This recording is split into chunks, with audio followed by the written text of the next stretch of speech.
सृष्टि बचपन से ही दिखने में सुंदर नहीं थी, लेकिन अमीर बाप की बेटी सृष्टि पर उसकी माँ जान छिड़कती।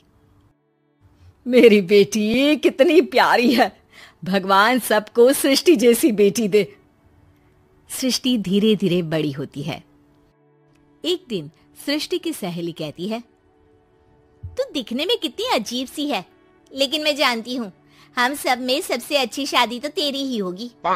तेरे पापा अमीर जो हैं।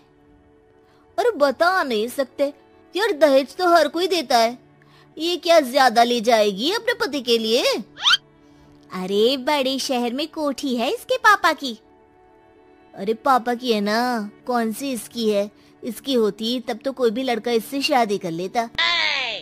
अरे पापा की मतलब पापा की है तो मेरी ही है ना? किसने कहा? अब तेरी तो तब होगी ना जब तेरा भाई ना हो। वैसे भी शादी के बाद सारी प्रॉपर्टी भाई के नाम होती है। सृष्टि समझ जाती है कि उसे किसी भी हालत में माँ बाप की सारी प्रॉपर्टी को अपने नाम करना है, लेकिन कैसे? एक दिन सृष्टि का भाई शीनू कहता है, बहन क्या कर रही है? तुझसे एक बात करनी है। अरे हाँ करना, मैं तो तेरी बहन हूँ। बहन मेरी लाइफ में ना एक लड़की है, बहुत अच्छी है। मैं सोच रहा हूँ माँ और पापा से बात करूँ शादी के लिए। सृष्टि को समझ में आ जाता है कि भाई की शादी होते ही भाभी उसे एक दिन भी घर में बर्दाश्त नहीं करेगी। क्या बात है भाई, बताना कौन है वो? यार वो बहुत अच्छी लड़की है, पढ़ी लिखी है, मेरे साथ जॉब भी करती है। बस एक प्रॉब्लम है। प्रॉब्लम? क्या प्रॉब्लम है भाई? यार वो शादीशुदा है, लेकिन उसके पति ने उसे सिर्फ इसलिए छोड़ दिया क्योंकि उसके माँ बाप दहेज नहीं दे पाए। सृष्टि ये सुनकर न जाने क्यों खुश हो जाती है। अरे भाई तो क्या हुआ, लड़की तुझे तो पसंद है ना? शीनू को लगता है कि बहन उसे समझ रही है। वो इस बात से अनजान होता है कि उसकी बहन की मंशा पूरा घर हड़पने की है। सृष्टि अपनी माँ से कहती है, मम्मी मुझे तो बहुत चिंता है। पता है शीनू क्या कर रहा है? अरे क्या कर रहा है? वो तो काम पर जाता है और वापस घर आता है। नहीं ना माँ, वो यही तो नहीं कर रहा, बाकी सब कर रहा है। आपको पता है उससे प्यार है, और वो भी एक शादीशुदा लड़की से। ये क्या हो गया? मैं सोसाइटी में क्या मुंह दिखाऊंगी? अरे तेरे पापा तो यही कहेंगे कि मैंने ही उसे बिगाड़ दिया है। माँ देखो, मेरी बात मानो, पापा पर भी विश्वास करने की जरूरत नहीं है। अब आप ही बताओ, पापा इतनी देर घर के बाहर रहते हैं क्यों? बोलो। अरे बेटा वो तो नौकरी करते हैं ना। तू बहुत भोली है माँ। पापा का ऑफिस तो 7 बजे खत्म हो जाता है, लेकिन देखो कितनी देर से आते हैं। अरे नहीं बेटा, ऐसी कोई बात नहीं है। सृष्टि माँ को एक औरत से बात करते पिता की फोटो दिखाती है। देखो माँ कैसे हैं पापा, मैं ना कहती थी कि पापा सही नहीं है। मैं तेरे पापा से बात करूंगी, दे फोटो मुझे। ओ माँ, वो तो डिलीट हो गई। लेकिन चल, तूने तो देख लिया ना। पापा से बाद में बात कर लेना, और हाँ मेरा नाम बिल्कुल मत लेना। हाँ माँ। अब क्या था, सृष्टि के माँ और पिता के बीच झगड़ा होना शुरू हो जाता है। सृष्टि के मन में क्या चल रहा था कोई नहीं जानता था। एक दिन, माँ सृष्टि के लिए एक लड़का देखा है, वो लोग शाम को उसे देखने आने वाले हैं। और हाँ माँ, एक खुशखबरी, मैं और पापा मिलकर एक नया बिजनेस ट्राई कर रहे हैं। शाम को लड़का आता है, सांवले रंग का। सृष्टि को तो बिल्कुल भी पसंद नहीं आता। लड़की की माँ कहती है, लड़की का चेहरा तो कोई खास नहीं, लेकिन अगर मेरे बेटे को आप लोग सेटल कर दें तो मैं उसकी शादी आपकी बेटी से करवा दूं। सृष्टि को लड़का बिल्कुल पसंद नहीं था।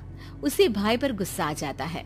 लड़के वालों के जाने के बाद कहती है, माँ देखा शीनू मेरे लिए कैसा लड़का लेकर आया, न दिखाने लायक न सुनने लायक, सेटल भी नहीं, वो भी हम करे। अरे माँ मैं जानती हूँ ये मेरी शादी किसी भी घर में क्यों करवाना चाहता है? अरे कैसी बात कर रही है बहन, तूने तो देखा ना, लड़के को मैंने ही मना कर दिया तुझसे शादी के लिए। जिसने लड़का बताया था उसने उसकी बहुत तारीफ की थी। बात आई गई हो जाती है, लेकिन सृष्टि का मन शांत नहीं होता।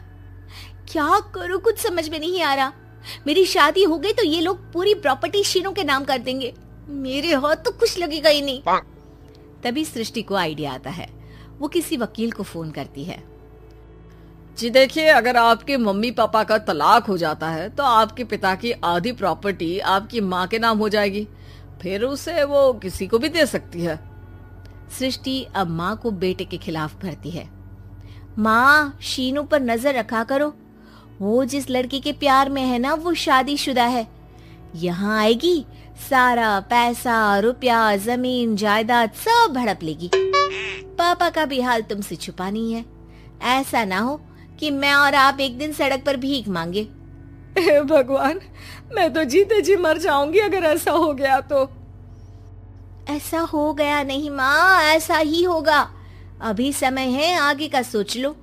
मैं तो कहती हूँ पापा से आधी प्रॉपर्टी लेकर अलग हो जाओ। पापा की आधी प्रॉपर्टी भी हम लोगों को अगर मिल जाती है ना तो अगले 7 जन्म सफल समझो। बेचारी माँ बेटी के कहने पर पति से तलाक लेकर अलग हो जाती है। सृष्टि अब पैसों से गाड़ी और अपने दूसरे महंगे शौक पूरे करने लगी। उसके दोस्त भी उसके पैसे इस्तेमाल करते। सृष्टि, कल तुम कहाँ थी?